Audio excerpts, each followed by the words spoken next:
This is I continue to experiment with other setups. Don't like this one.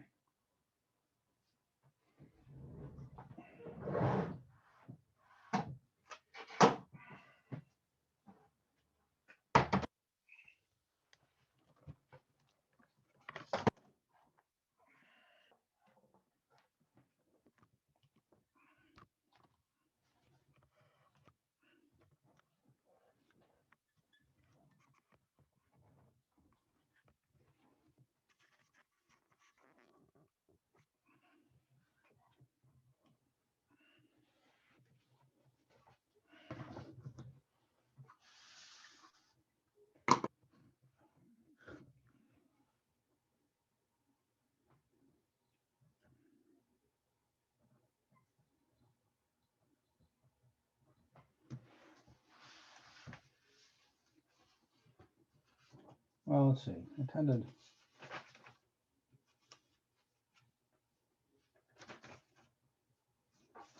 I think the selectmen's meeting was also on the 12th, if memory serves me.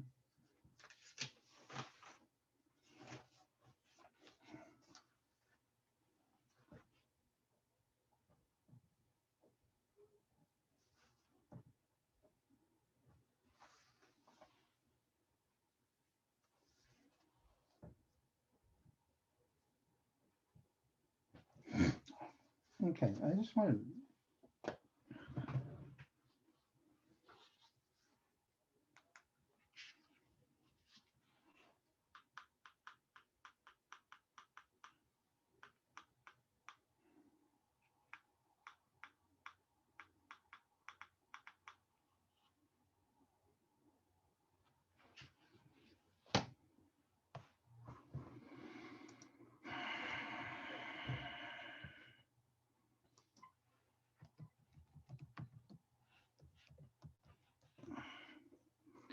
Let's go.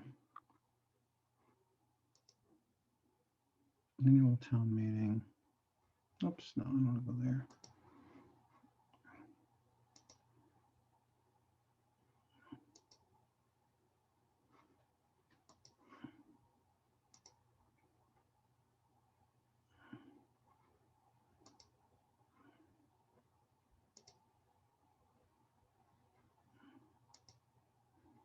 So final. We need to go to like. Oops.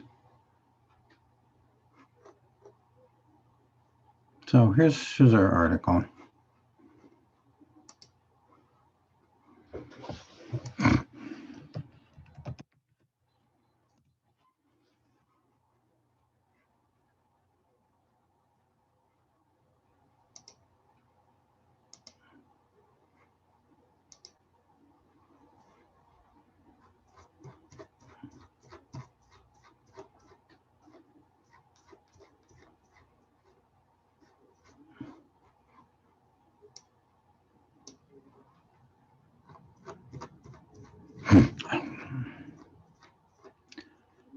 Here's Article 31.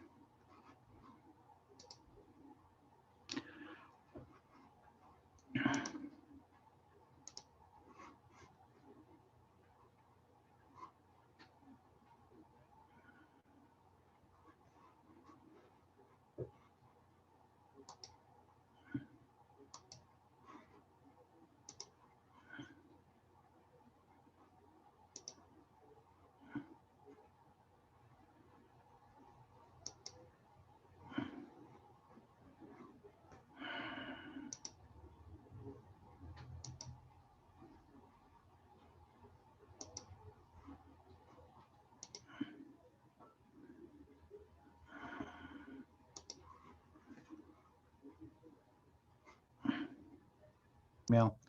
Okay, we're recording now.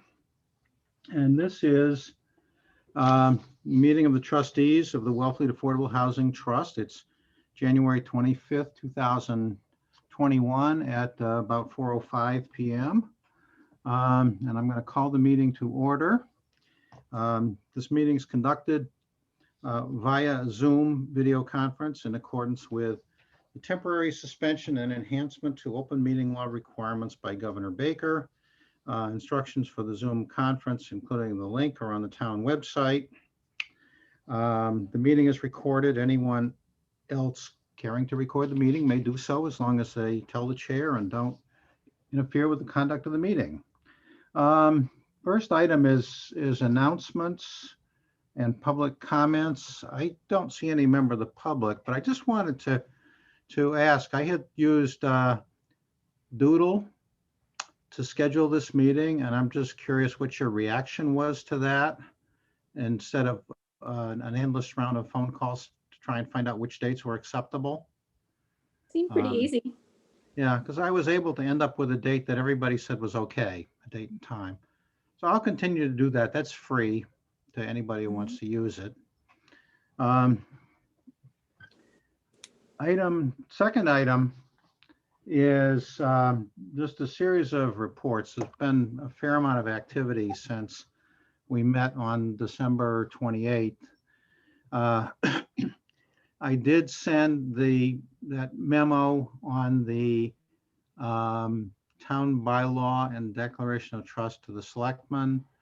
I went to the selectmen's meeting, I believe it was January 12th, if memory serves me, and made my presentation and was told that the town administrator was the gatekeeper, not the selectman. And so she authorized the contact. I sent the information off to Carolyn Murray, and she got back to me and said that I think it's Kathleen Klein, I think that's her name, would be the contact for that drafting. I haven't heard anything from Kathleen yet, from Attorney Klein yet. Also, and I guess Gary was at that meeting as well, and I don't know if he has anything to add to those brief comments. No, I think you hit on it. Okay. Just FYI, Kathleen is also the attorney for 95 Lawrence. Yeah. Also on the 12th, we did a video call with Maria Broadbent, and that was Gary, Elaine, myself, and Mike Travato, who's now departed for Pleasant Bay Community Boating. We talked just in general about mostly the 95 Lawrence Road project, and also the timeline for hiring a new assistant town administrator. And I believe she told us that the applications were closing on January 22nd, which was last Friday. Yeah, I think it was Friday. Yeah. I haven't followed up to see anything further on that. But she also told us, and feel free to supplement what I say, that it's likely that the town will opt to construct a wastewater treatment plant to provide wastewater services to the 3 town facilities there, the school, the police station, and the fire station, as well as to the 95 Road project. And there would be a expected capital contribution from the developer of the 95 Lawrence Road project, approximately commensurate with what it would have cost them to install an adequate treatment system to service that project alone. So that introduces a little bit more complexity into this, because it's another moving part and another funding question and another town meeting action. Let's see. And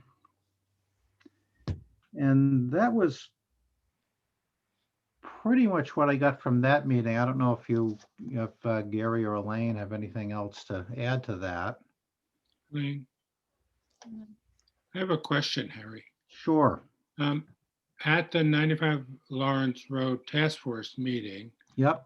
We had interaction with the wastewater committee and talking about the decision that the town was going to go forward with building the wastewater treatment and then have the housing development hook up to that.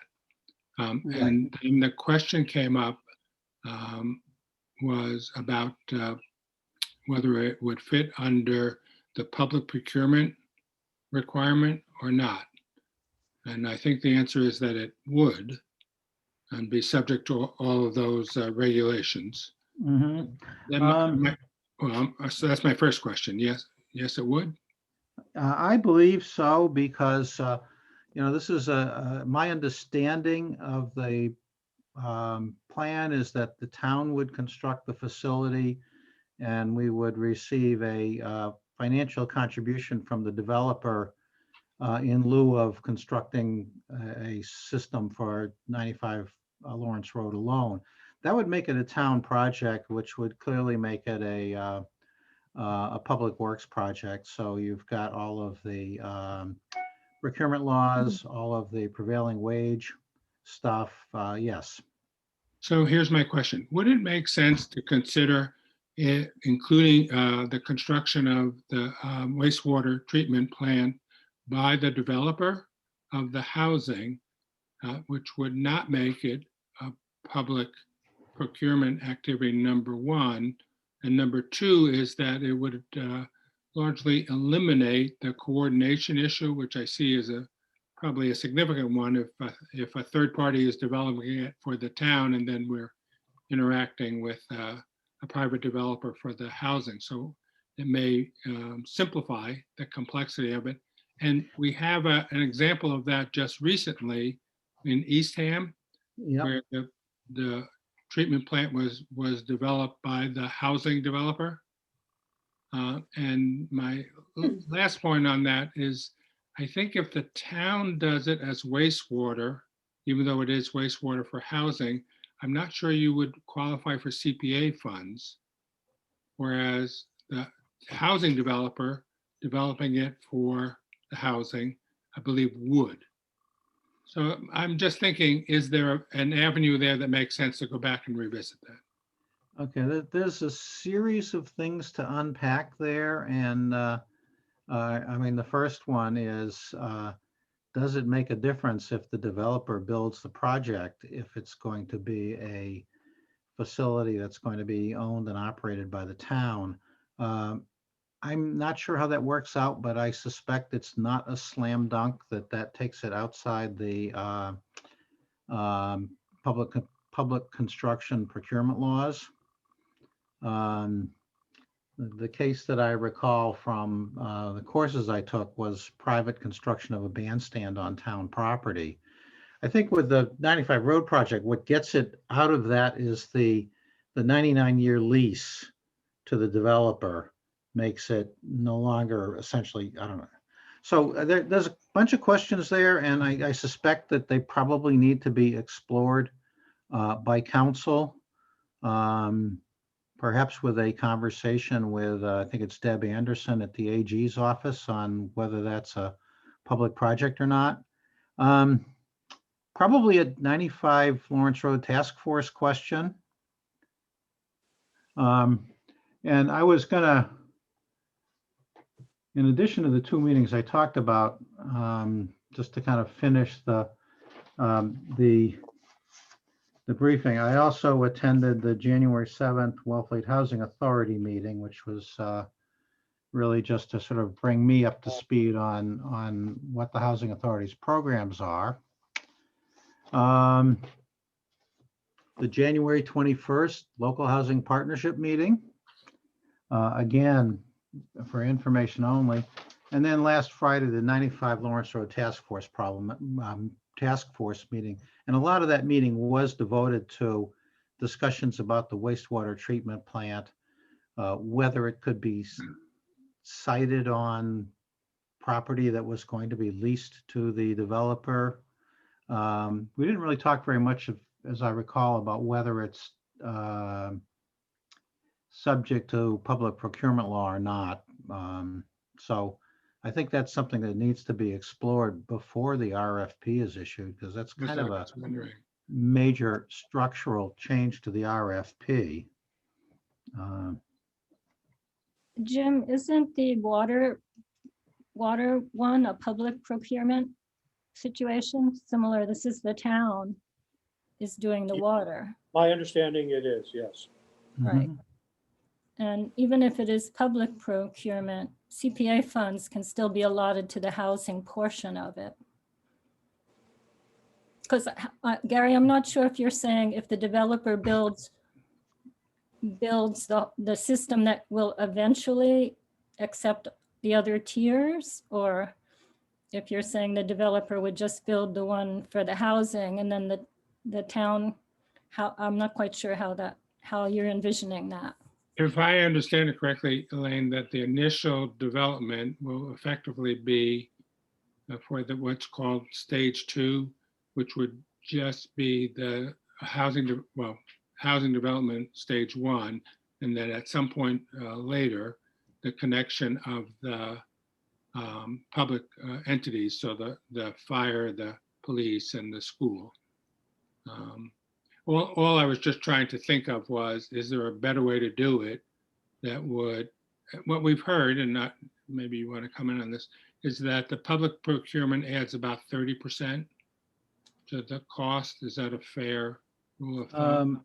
It is fairly significant. I don't know what the number is. I understand, for example, that Robert B. Auer has a crew that does public procurement projects at prevailing wage and another crew that does projects at market rate, and the two are kind of kept separate. Well, if we're talking about a project that, let's just say, for sake of argument, is in the 1.7 to $2 million range, 30% is $500,000. Yeah, and So it's not insignificant amount of money, but only if it makes good operational and business sense. Yeah, so there's the question of, can we is it subject to that? There's also the question of, how much oversight do we exercise over a treatment plant constructed by a developer? How do we ensure that they construct a plant that we're going to want to be responsible for operating and maintaining, or do we want to construct it ourselves? So there's a couple of layers to that. I don't know what the answer is.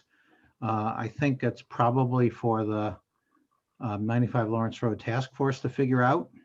Okay. But it's a question worth asking.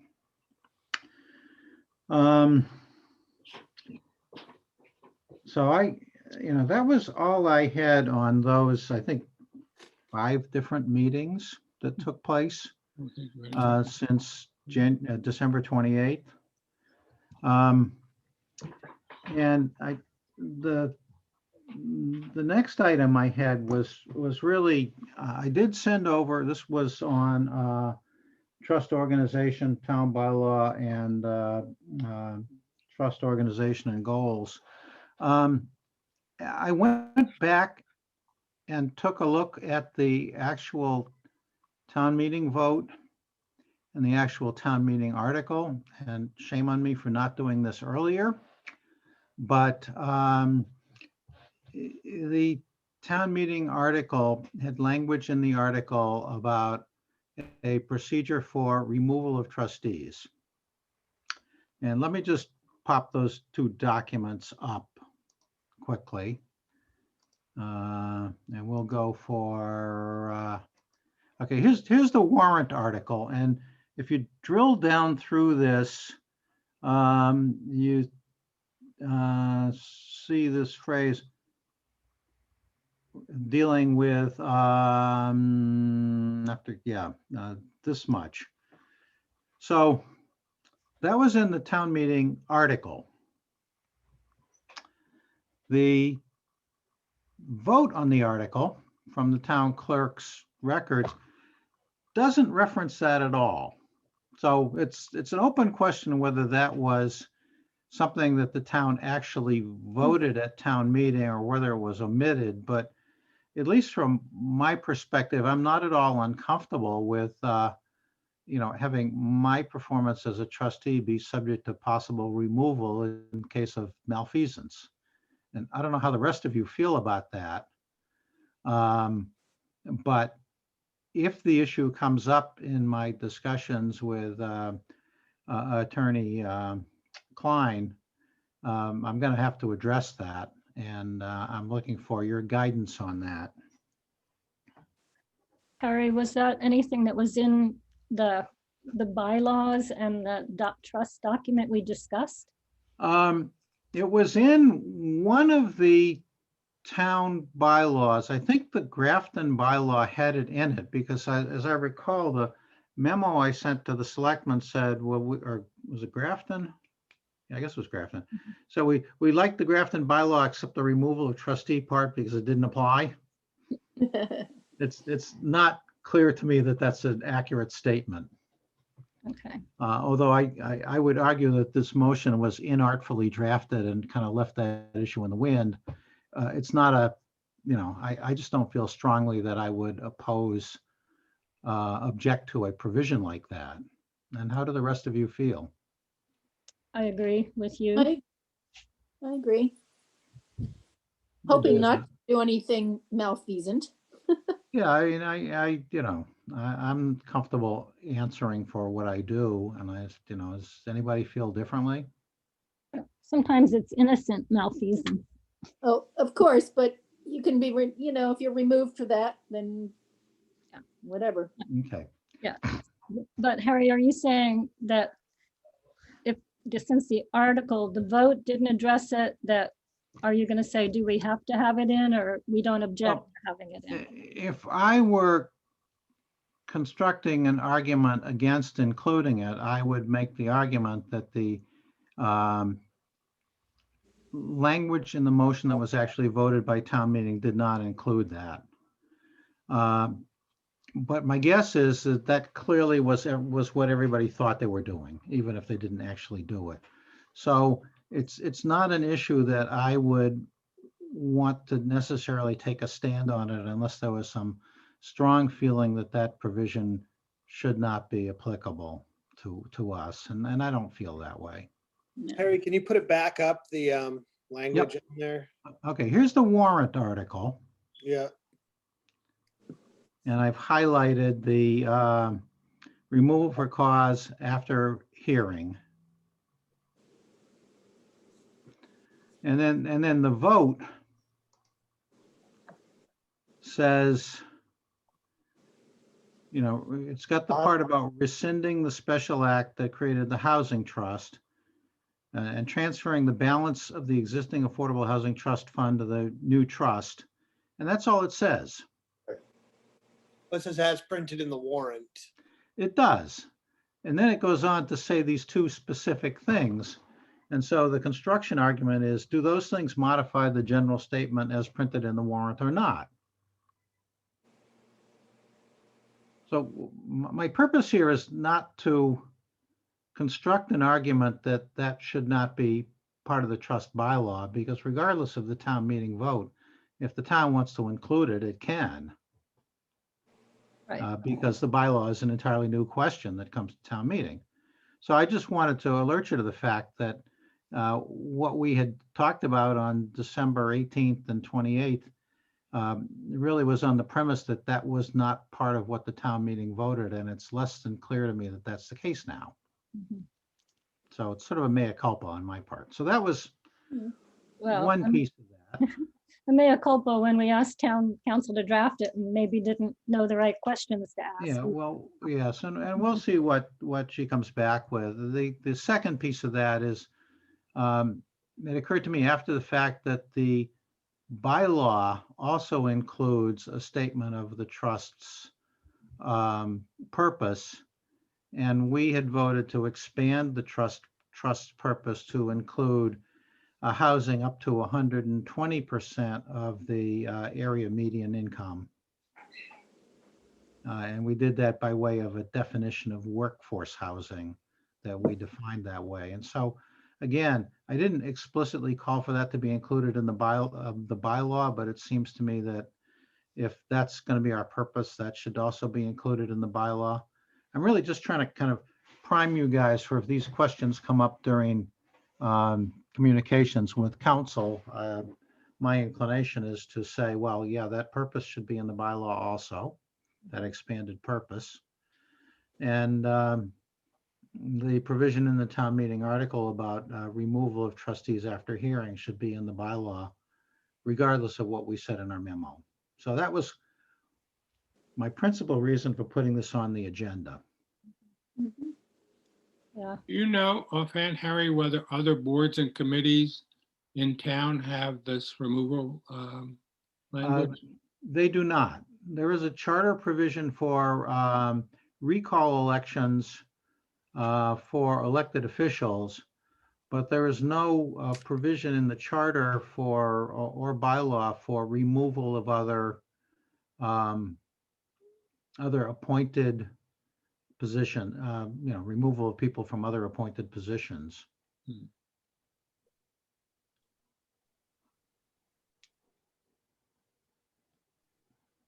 Well, I totally agree that we don't need to present an argument to not have that in. I do think we might not get the okay on the workforce housing.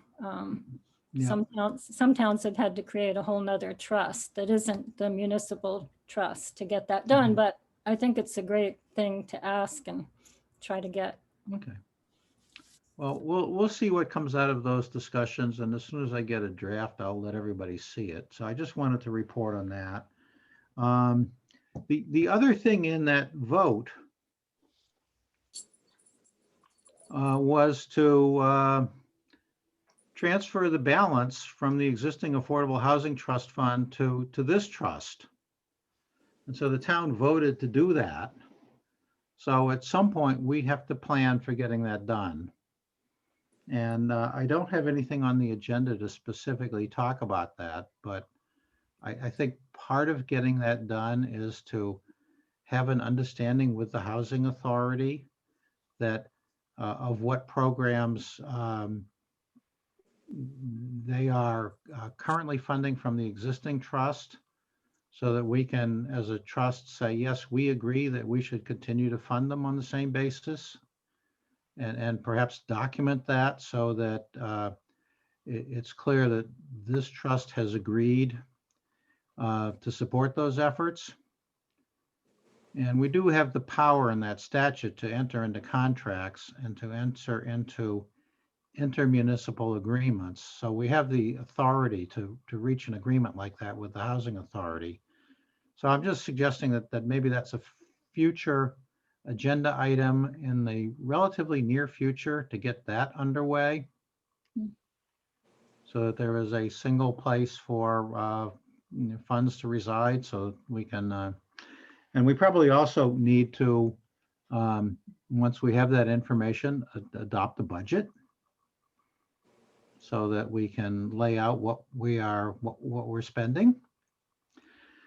Let's see. Can I ask a question relative to that? Absolutely, yes. Harry or Mike? Yep. We heard that there is an audit now being done of the town's accounts. Is that Yep. the case? And do we have any feel for, to answer your question, I don't know how anyone would be able to tell you definitively about the existing trust and the accounts until we establish that. So do we have any idea when that audit will be done? I honestly don't know. Generally, my experience has been that the auditors are typically on site for a couple of weeks, and then they spend some additional time putting together an audited financial statement and a management report detailing things they think need to change. So let's see. We can just take a real quick look here.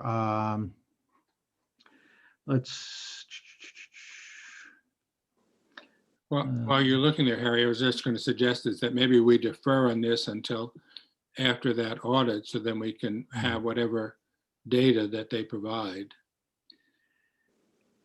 Yeah, let's see. Yeah, the fiscal year, okay, the last one for fiscal 19, the management letter was signed on April 24th, 2020 by the auditors.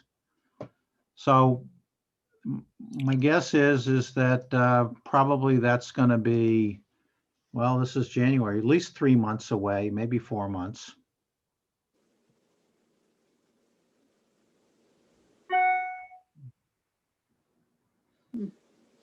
So, and in fact, at that point, the fiscal 2020 is almost over.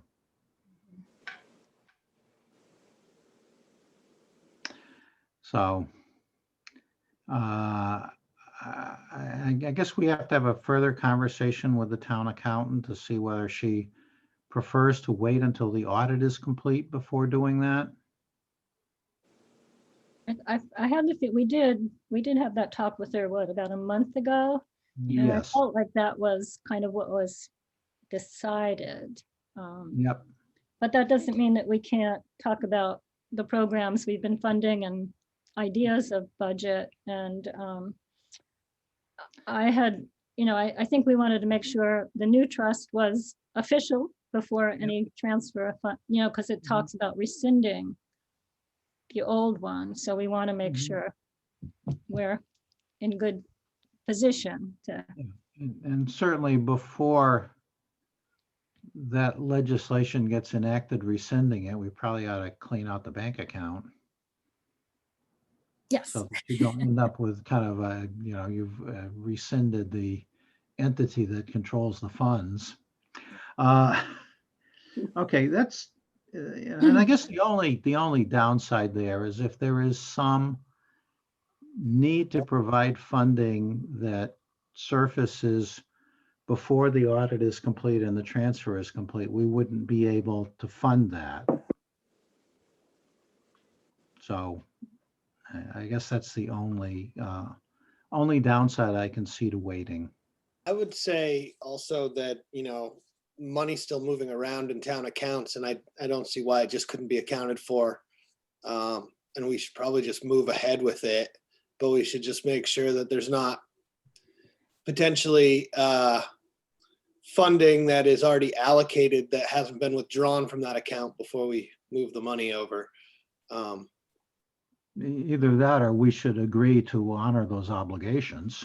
Yeah, Yeah, and that was my kind of where I was headed with some kind of a memorandum of understanding with the housing trust that says that housing authority that says, we, the housing authority, are running these 6 programs, and they're currently and we would expect them to be funded by the Affordable Housing Trust, and the Affordable Housing Trust would agree that yes, we would fund them on that basis. Just so that there's a record, I mean, the Housing Authority is a separate political entity from the town of Wellfleet. It's a separate body, corporate and politic. It's not technically a town agency, whereas we are. So we're agreeing to fund an operation of an agency that's not a town agency technically. That's why I'd want to document it. so we would need to go through kind of like the line items of that with what's being funded, each thing, and as a trust agree to continue to support those things. Exactly. And then as invoices came in, as we were expected to provide funds to pay those invoices, we'd have to act on them the same way the selectmen deal with warrants or payment of town bills, essentially. All right. Would you like some kind of report for the next meeting, some kind of document from the Housing Authority? Yes, that would be excellent, because I can then, we can try and put it in some form of a document that the Housing Authority and the trust can both agree to say, we're all on the same page in terms of what we're funding and what the Housing Authority is doing with it. Harry, would it be consistent with the trust if you were to authorize a certain amount that the Housing Authority could commit of the trust without the prior approval of the trust? Much like our town, that now from the town, we get $5,000 in administrative money. Is there an X amount that we should get from the trust that will allow us to make a decision without having to go back to the trust for a decision? Well, I think funding the programs you have, let's just say, for example, where's my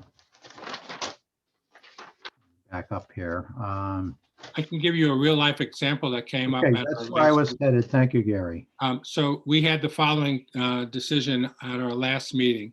There's Mhm. something called the first time home buyers training, Yep. and it runs a few $100s, a couple $100s. Mhm.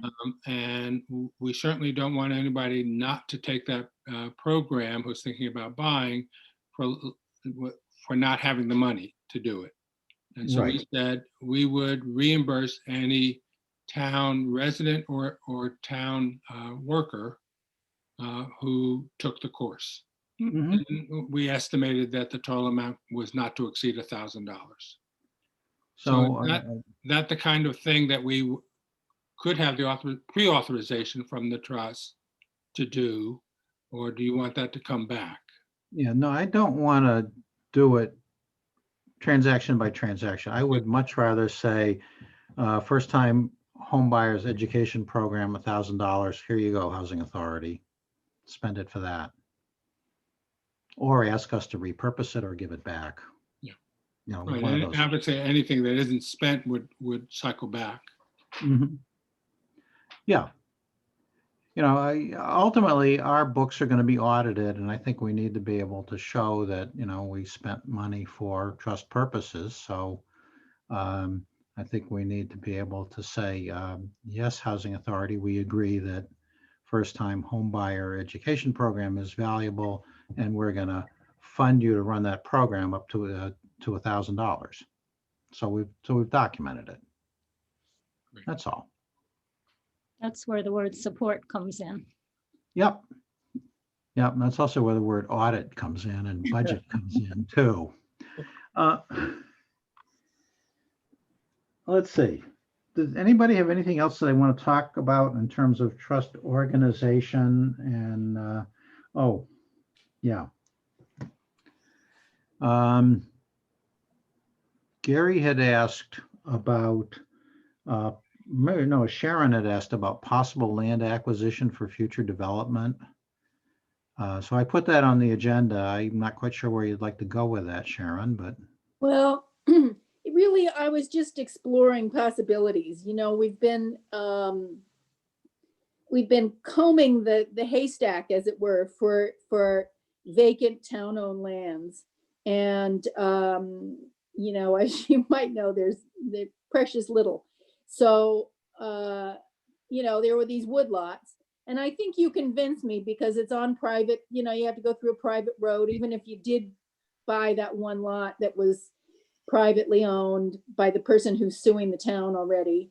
There's like a lot of moving parts and I feel pretty convinced that it won't work. Although for the life of me, I don't understand how a developer could be allowed the configuration that would leave, up to 10 acres of land inaccessible.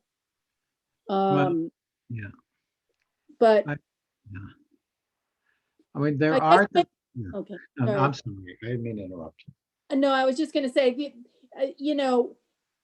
in absence of like pursuing this particular project, the question really is, if we saw a piece of land that was reasonably priced, or that we could, that someone was offering to us for a discount or something like that, that's buildable. I mean, can we move on that? And Yeah. how readily can we move on it? Well, if we have the funds, we don't need town meeting authority to buy stuff. Okay. So we can do that. And one thing I didn't mention, and when I responded to you on that, is if the town were to take the roads in the subdivision as public ways, the issue would go away in terms of access to that parcel because there'd be a public way that went to it. Oh, that's interesting. Typically, when you make a taking for a public way, you are responsible to pay damages to the abutters because you've taken property from them. So it's not a freebie. Right. And so that's a that's a tool that's out there that I think Village Lane is the last private road that the town accepted as a public way, opposite the drive-in. Mhm, That right. that was many years ago, decades ago. Are there any Generally, advantages to the homeowner to have it be a public way? I mean, they get Uh, snow plowing. town maintains it, the town plows it. Those are the pluses. The minus is anybody who's trying to get to Duck Pond can drive to the end of the road and start walking. Yeah. Well, they do have another route to Duck Yeah. Pond. But I mean, that discussion is going on out on King Philip Road with people drive Oh, to the state land at the end of the road, and some of the residents kind of feel that, well, it's a private way, they shouldn't be able to do that, and so that thing is going on. Hmm. It's a tough problem. I mean, I know that I've looked through the inventory of town-owned land and not seen much that's really suggests itself as suitable sites for anything. Well, I've been through it many times. Like pulling it, like, little pieces, but yeah.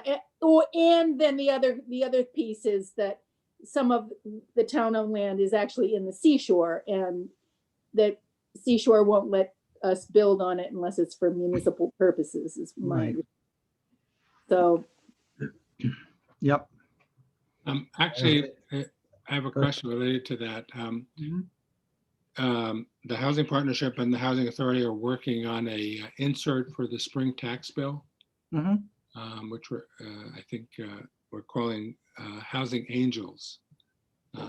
And one of the components of it is, if you have some land, would you either donate it or sell it to us at a reduced rate to Mhm. build affordable housing on? But that land would then have to go to the trust, wouldn't it, Harry? Who do we direct the donations to? Well, it really should go to the trust because the trust has the ability to accept it without town meeting involvement. mhm. I suppose it could also go to the housing authority because you're a separate, but if the answer to that's no, then the trust is the only place it can go absent town meeting approval. Elaine, don't we prefer to go to the town? Don't we prefer any donation like that to go to the town rather than to the housing authority? Well, Why? no, I mean, I think, right, with the old trust, the housing authority were the trustees, and we could, Right, know, that was the trust, right, that was the old Hey, trust. Kathleen. I think we would want anything new like that to come to the trust. I Okay. think so too. So I think, so Harry, with respect to authorization, do you want us to come back? It has to be at the select board mid-February to meet the deadline. So do you want us to come back for approval of that if it's donations to the trust, or do you want to authorize that now? Well, I think we have the power to do that right now. Okay, So if there's a specific donate, yeah. so I would, if that you want to entertain that, I would make a motion that in the spring tax bill insert for housing, that the trust approves donations to the trust. Okay. So when we write that request, Gary, for the tax bill insert, we would say donations would be made to the Wellfleet Affordable Housing Trust. Right. In the past, that's where all the donations have gone because the town entity is clearly tax deferred, tax exempt, and also that they would get the benefit of any donation. So Right. I think to the new trust would be the same, but I'm asking, I'm not telling. Well, I'll second that for discussion purposes. Thank Yep, you. okay. Yeah, I think you're correct. Since, we are a town agency and the town has always been able to accept donations as charitable donations. Presumably that would be that deduction for a charitable contribution would be available to the donor. The donor also has, if it's a gift of land or if it's a sale of land at less than fair market value, the donor has the ability to deduct the difference between the fair market value of the land and the price the town pays for it. So if I have a piece of land that is, say, worth, well, just to use an unrealistic number these days, $100,000, and I agree to sell it to the town for $50,000, I have the ability, subject to, documenting it through appraisals and so forth, to take a tax deduction for that $50,000 by which I underpriced the lot below its fair market value. It's called a bargain sale gift. Conservation trusts do it all the time. So, we have the ability to do something like that if somebody's willing to donate a piece of land or a gift of appreciated securities or anything else at a discount. We were approached by someone who they've inherited land. Their family has inherited it. Mm-hmm. And they have or are giving one piece to the Conservation Trust, and they approached us that they wanted to give a piece to housing. Mm-hmm. And then they want to build on part of it, but they wanted to make sure their donation to the trust the Conservation Trust went through first, but they were selling to the trust at $150,000, which is a pretty good deal, but they have not gotten back to us. But that's the kind of thing, we should follow up on. But we always have to be careful of the title and the this and the that. Well, there's yeah. a series of things. Would it be our expense to make sure the land was? Yeah, I mean, the buyer typically has some due diligence obligations. If you're going to pay for a piece of property, you want to do some due diligence and make sure that you can actually use it for the purpose that you're acquiring it for. Right. If it turns out to be swampland and you can't build on it or site a septic system on it, maybe you don't want to pay for it. Or, and so typically you go through the same sort of due diligence that somebody paying fair market value would go through when they're buying a piece of property. So when we're talking about budgeting, there could be a piece of our budget that could be for investigating land. Yeah, and so we'd have those acquisition costs in addition to any purchase price we decided to pay. So we have a motion which, according to my notes, says for the spring tax bill housing insert to include, let's see if I can get this right, that that donations can be made to the Affordable Housing Trust. Is that, did I get that fairly? And so that would go to the new trust. Yes. I'm having a hard time differentiating between the two trusts. Yeah, one's a trust fund. I'm sorry? One's a trust fund, right? Just a trust fund. Yeah. This is the trust. Yeah. And I think it probably is worth, and I will do this, talking to the accountant to say, anything new that comes in as an affordable housing donation to the town should go to this trust, not the other one. So there's no reason to park it in a trust that we're going to dissolve. So anything new should come to this trust.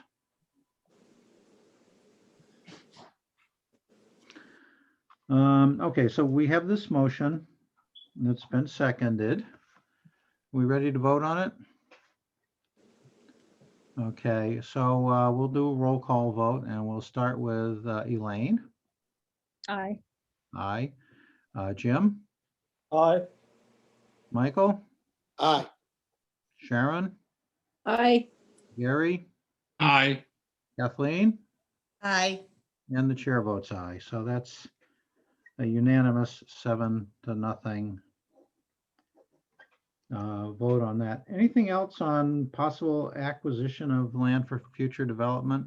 No, I just wanted to tell everybody, Harry and I had a discussion, and I had one with the town. We were approached by someone who wanted to put a bequest in their estate planning for the trust. And for that purpose, we got the tax exempt number of the town and decided that we didn't need another one for the Right. trust, and that we would use that one. So if you come across it in your future dealings, there is that that number available. And I have I actually have a copy of the town's tax. And I'm happy to send it to left anybody over, who wants it. Yeah. left over from my town administrator days. Okay, well, if that takes care of that item, the other thing that we have on the agenda is the consideration of a possible goal statement for the trust. And I had looked around and found a few and put them in a document that looks like not like that. It looks like that. I didn't find a lot of them. So this is a document I sent around to you. The Manchester by the Sea one I didn't like. I mean, it read like,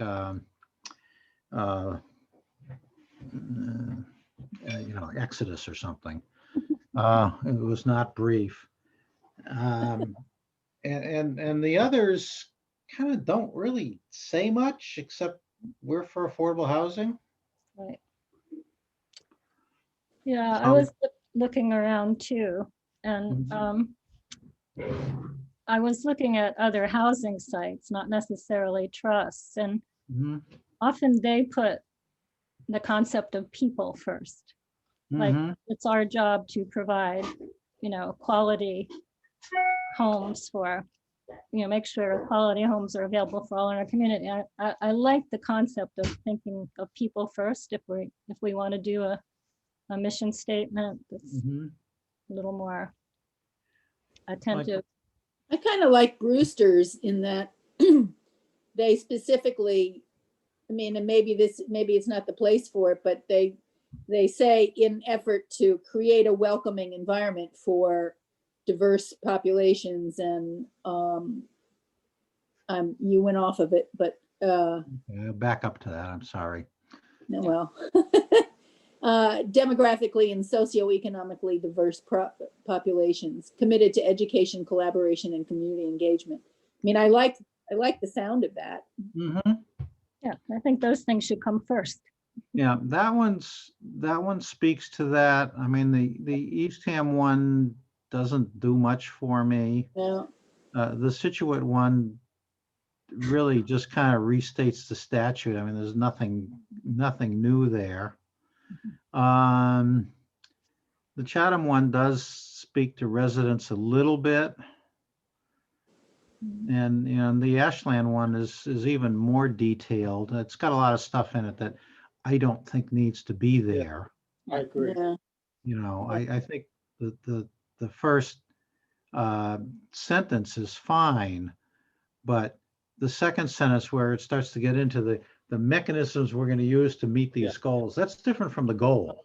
Right, Yeah. right. That goes somewhere else. The goal is aspirational. This is what we want to do. How the gears actually turn, I don't think really belongs in a mission statement. Yeah, I agree. So you're suggesting, if we go back up to Brewster for a moment, that the opening statement of this would be more like the last sentence there. The mission of the trust would be to create a welcoming environment for demographically, socially, economically diverse populations. And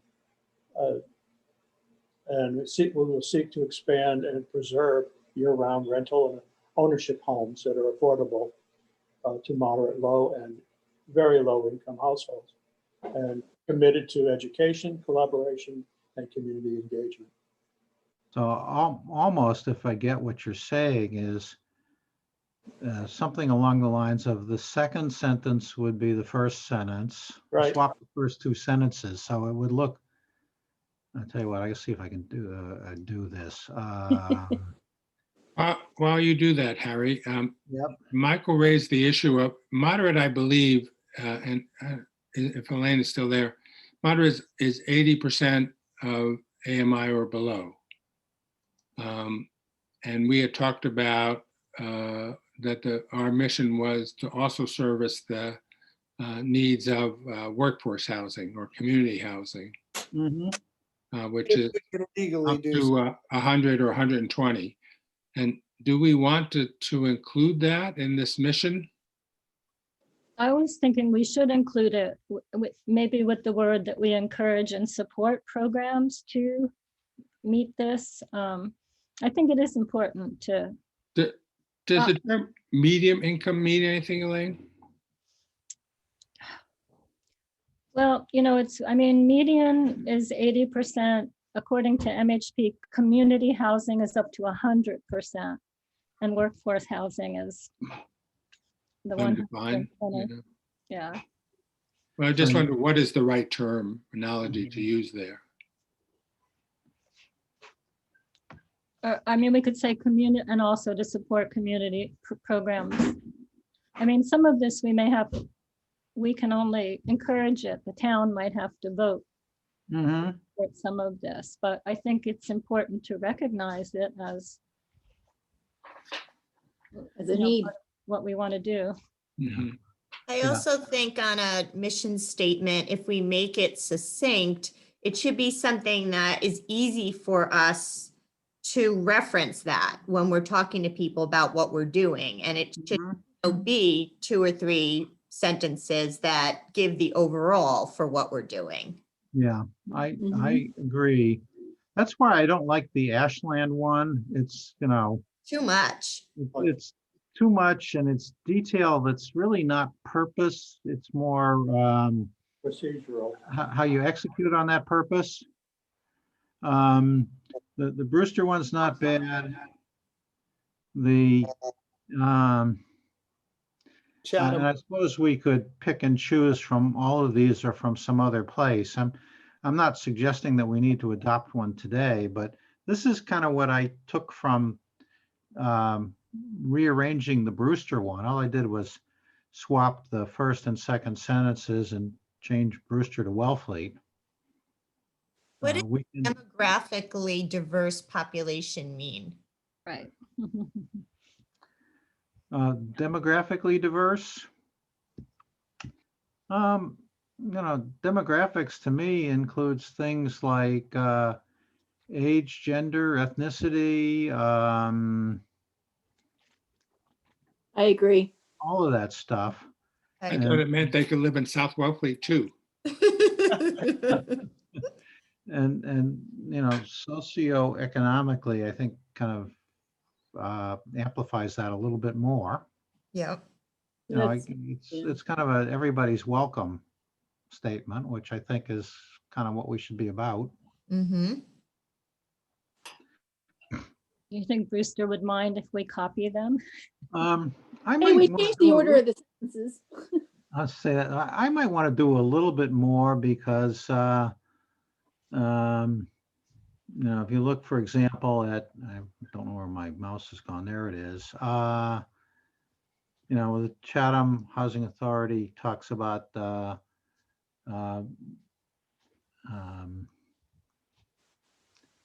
affordable housing with particular attention to elderly, disabled, and families. Eastham talks about affordable, decent, safe, and sanitary housing. So there's some more concepts we could fold into this. So, if you feel that they're appropriate. This is kind of something that I think should be allowed to perk for a while before we actually do it, Sure. Yeah. Yeah. But, this is I mean, perhaps, bombard you with Yeah, this Or is perhaps article. a start, and further wordsmithing from anybody else who would like to do that would be welcome. Elaine, which town was it that was working on expanded language or expanded programs for community housing or workforce housing in our area? We said, oh, can you send us that stuff? And they said, no, but you could talk to us about it. But Chatham. Chatham. So I Who's don't know if you the, want to talk to someone else about it, Harry, but who's the contact in Chatham? Who have you been? we have that. Is that Jillian? I don't think so. You have it, Elaine? Okay. I know Andrea sent it to us. And Yeah. I mean, You can email me with it. mhm. I'm happy to have the conversation. Yeah. Let's see. What else have I got?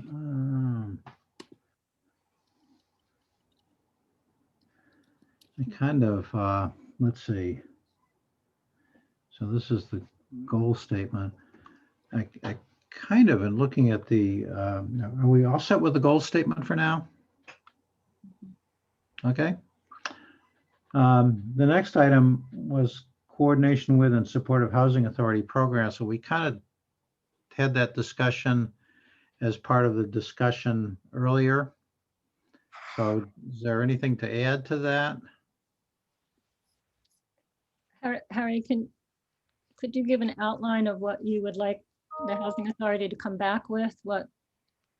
I think essentially, one sentence, the name of the program, maybe a one sentence description, and how much money you anticipate would be needed to support that program. Mhm. Not much more than that. Okay. I mean, the whole picture would show that many of the programs are funded by monies that haven't gone into the trust. They're in a CPA grant line, but that Mhm. whole picture should be there. Yes. Yeah. Yeah, and we have an obligation to respect the conditions in the CPA grants too. Mhm. So we have to know that as well, so that somebody can track it for us. That was a question I had. I asked it before. I wasn't sure if I got the answer. Do the CPA funds apply to that community housing, or is it just Yes, moderate and below up to 100%. 100. 100, but not 120? No. Okay. Harry, the person is Katie Donovan I in saw it right Chatham. Okay. Donovan. I'll forward you this email. Okay. I just did that, Gary. Oh, I'm sorry. Okay, great. Excellent. Let's see.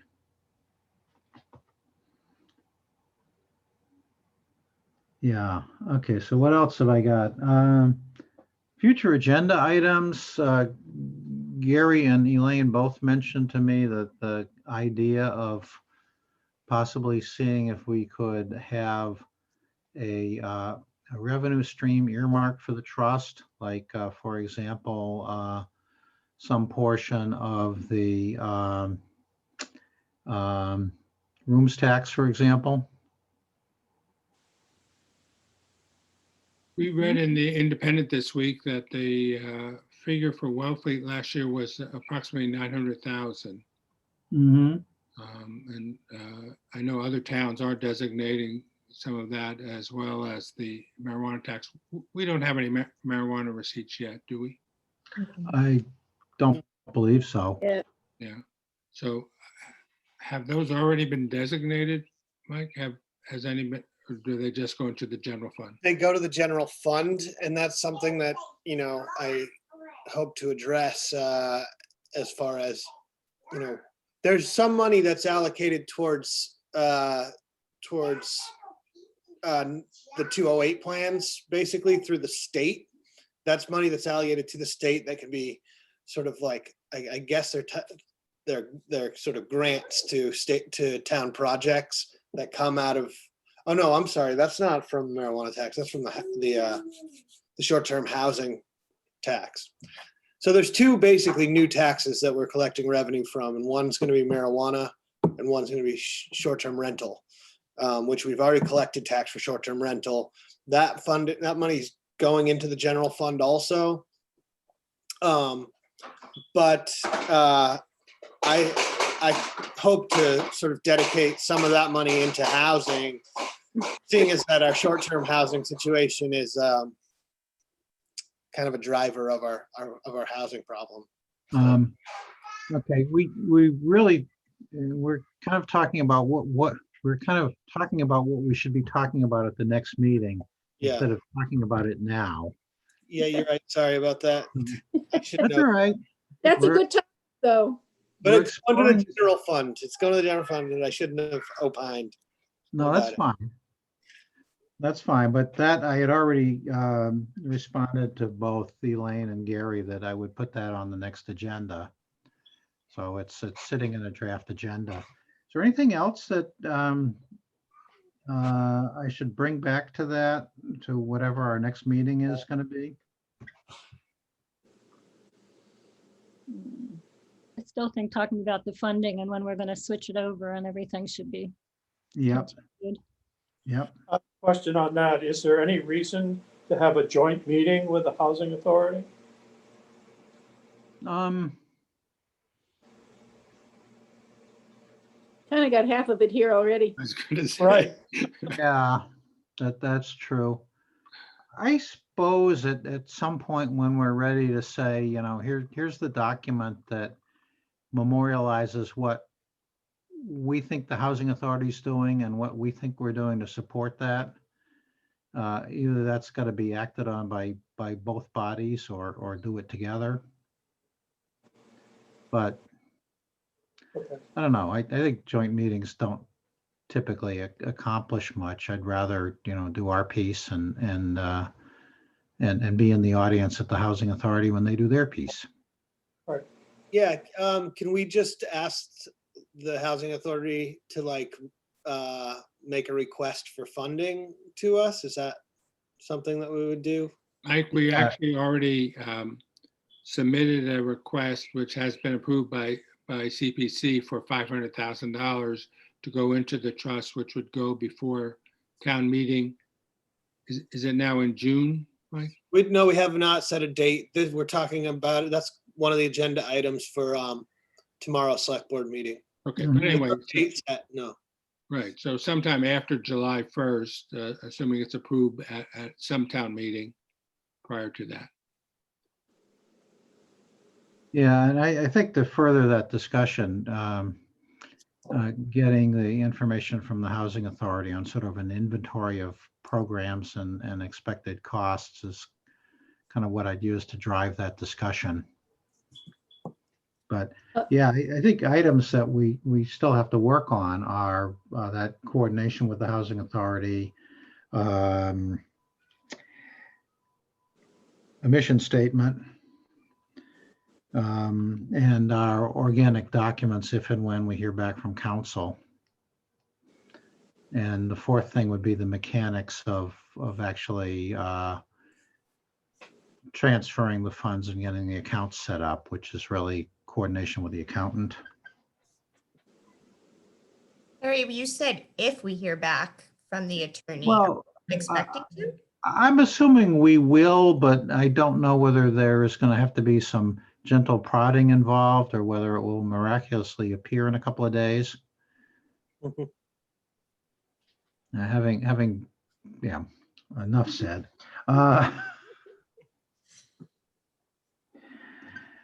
Anything else for future agenda?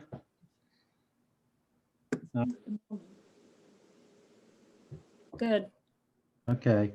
What's left? I have 2 sets of minutes that I sent out to you that hopefully are in better shape than when I first sent them out. I think I've got all of the typos and the misspelling of people's names pretty much fixed. So I had emailed you minutes from December 18th. and from December 28th. So those are on the agenda for approval. We need separate votes, Harry. No, we don't need separate votes unless one of them needs further surgery.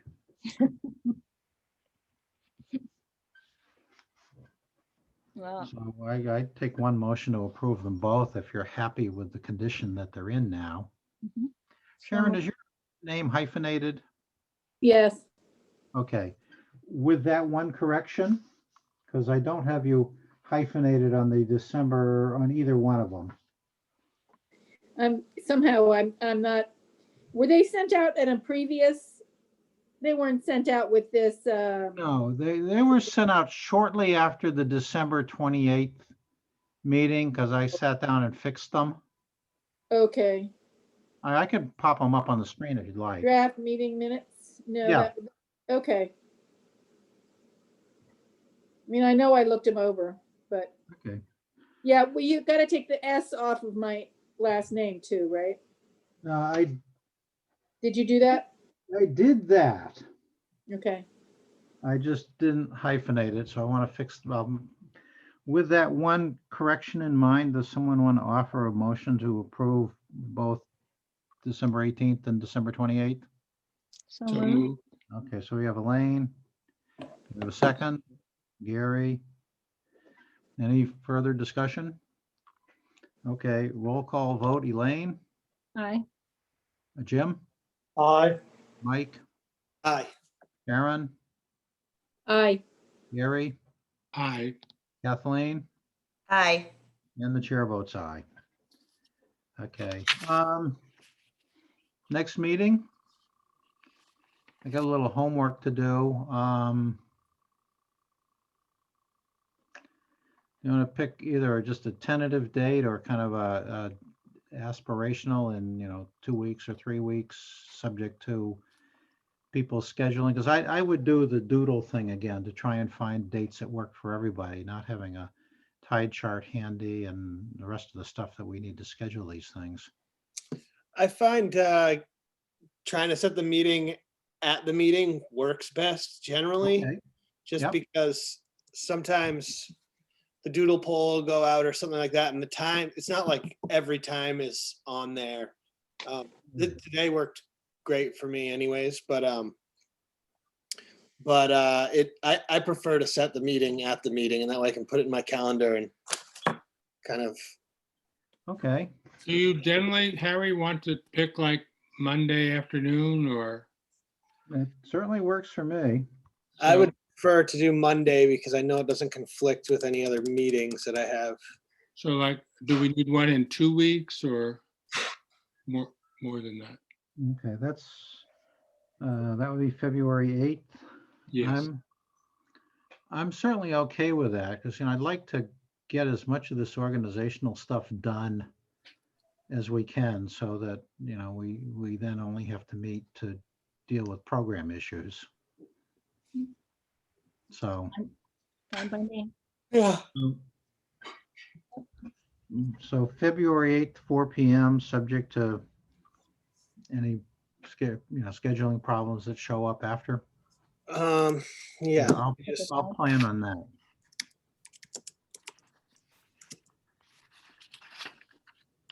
And I'll circulate a draft agenda and draft minutes after this. Probably tomorrow or Thursday when I get around to it. Thank you Anything for that, else? Harry. Oh, anytime. Anything else? sounds good. Can we meet later on the 8th? Sure. Or like, let's see, maybe 5:30? Is that all right with people? Better for me. It's okay with me. I start turning into a pumpkin too much later than that, but Yeah, that works. yeah.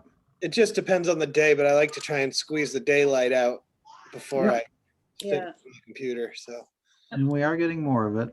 yep. Anything else? Would somebody like to move to adjourn? I move to adjourn. Okay, Mike. Second. Aye, Jim. Very- Oh, I guess Jim did. Jim. Okay, Elaine, Aye. Jim, Aye. Michael, Aye. Sharon, Aye. Gary, Aye. Kathleen, Aye. chair votes aye. We are adjourned. Thank you, everybody. Thank you. you. Wow. Have a good Take evening. care. Yep. Aye. Stay Bye. healthy.